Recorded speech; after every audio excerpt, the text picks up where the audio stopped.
the importance of it being a living document, that it's not just a historical thing with sort of people in tights and powdered wigs. It's about keeping the population prosperous and free. And you shouldn't, when you diverge from that, your founders knew what they were doing. They'd fought against a concentrated power structure in a remote place. They knew the danger of that, and they deliberately tried to disperse jurisdiction. And that's what has made you so successful. And when people diverge from that, even though they do it from the best of motives, it ends up making America less American, and it makes people less free. Now, I concede that Barack Obama is doing what he's doing from the best of motives. I'm sure he's a patriot. I'm sure he's doing what he regards as being in the national interest, and he wants America to be fairer and to have a more equitable health system and better social security and blah, blah. Right? But the most dangerous diminutions of freedom come from people who are convinced of their own moral rectitude. All of those things could have been said of FDR. He was convinced that he was the champion of the people against the elites and the lobbies.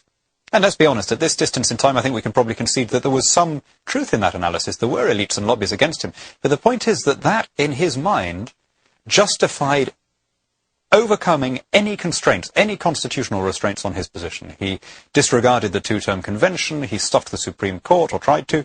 He disregarded the legislature. He centralized power in the White House in a way from which the US still hasn't completely recovered. And that's the real danger. That acting from good motives, believing that you're responding to a financial crisis, believing that you're making the country fairer or more popular or whatever it is, you make the country more like everywhere else. That is, you make it less American and less free. And I've got to say, the reason that the rest of us are inspired by what your founders came up with and what you have lived up to is precisely because you've been the city on the hill. You've led the rest of the world, not by military might, but by moral example. It's exactly what your president said in his inauguration. So for heaven's sake, don't throw away the things that made you a moral example. Don't make your country less free for the sake of pursuing these short-term goals of vociferous popularity. Mr. Hannan, anytime you want to come over to this side of the Atlantic Ocean and run for public office, you're more than welcome to do so. And everybody watching and listening to you now, listening to me now, I'm sure would agree with that. Thanks for joining us. We really appreciate your time. Next time we'll get rid of those technical glitches, and we'll have the great Dan Hannan and the great Ron Paul on at the same time and in the same place. Thank you so much.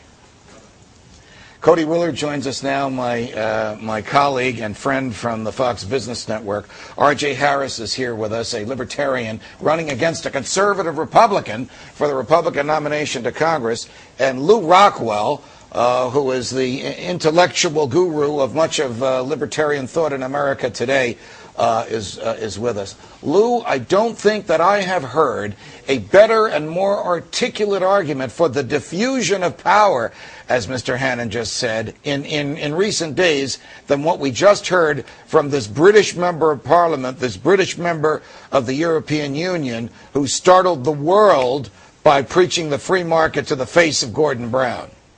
I hear that there's some chance of him becoming the next prime minister.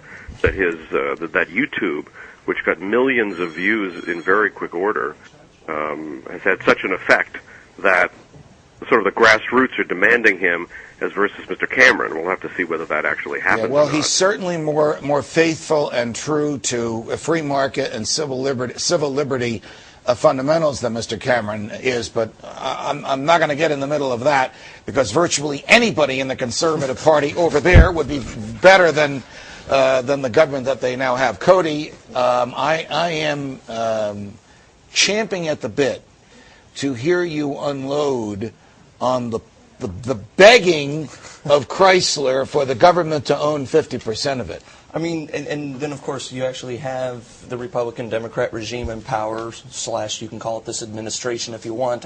As some other people here probably can't, I can't tell the difference. The idea, though, that these guys literally come out and say, but we do not want to own a car company, even though we're going to continue putting billions of dollars of welfare into a car company that forces us to continue to have to own a car company. You know what? Stop. Break it apart. Let's let free markets rule. Not even free markets. Let the system disrupt these guys. I mean, whatever, we are so far away from free markets, we're not going to get back to that in the auto industry anytime soon. Hey, Lou, have you noticed what I've detected as a trend of authoritarianism in this government? I mean, we have life-tenured federal judges who, when they sit in the bankruptcy court, really are experts in economic matters and for the most part are ideologically neutral, who have the power to use neutral laws under bankruptcy to address things like Chrysler. They'll sell the good parts to entrepreneurs who'll make it work well, and they'll dispense of the bad parts. They'll decide fairly if the shareholders come first or if the bondholders come first.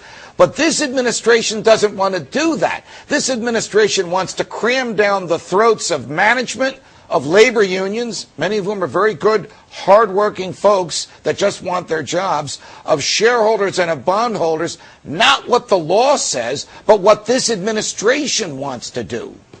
Well, the bigger the government gets, the worse the government gets, and we've just seen a humongous increase in the size of government, similar to what took place after 9/11, the government loving crises because it enables it to expand its power and its pelf.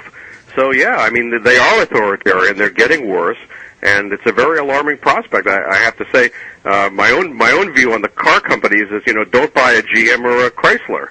Don't buy anything involved with the government. If you want to buy an American car, buy a Ford, or Lou, the problem buy a foreign car. Ford has billions of dollars in targeted tax subsidies and tricks that they get in welfare from the government, too. I have fundamental objections against all of those big car companies. I agree with you on all of that, but Lou does make a point. What would the government do if the people who decided not to buy GM cars and not to invest in GM decided not to buy them because the government owns them? Amen. Actually, I think there is a big movement. I've got this social network called SpokeUp.com, and there is a major movement among the people there against boycotting any company that has taken any funds from TARP or welfare or targeted tax tricks. If you're Bank of America, Citigroup, if you're Prudential, if you've taken GE, if you've taken welfare guarantees, loans, or outright infusions, we're boycotting you. Vote with your money. All right. Yeah, and of course GE, one of the worst companies, right? I mean, a big merchant of death and entirely on the federal payroll, GE. So, yeah, that goes. And now with welfare guarantees on $120 billion of debt. GE is going to have a very, very interesting problem. We have another guest joining us in a moment. Jason Soyens, I'll get to you in just a minute, and I'm very anxious to chat with you.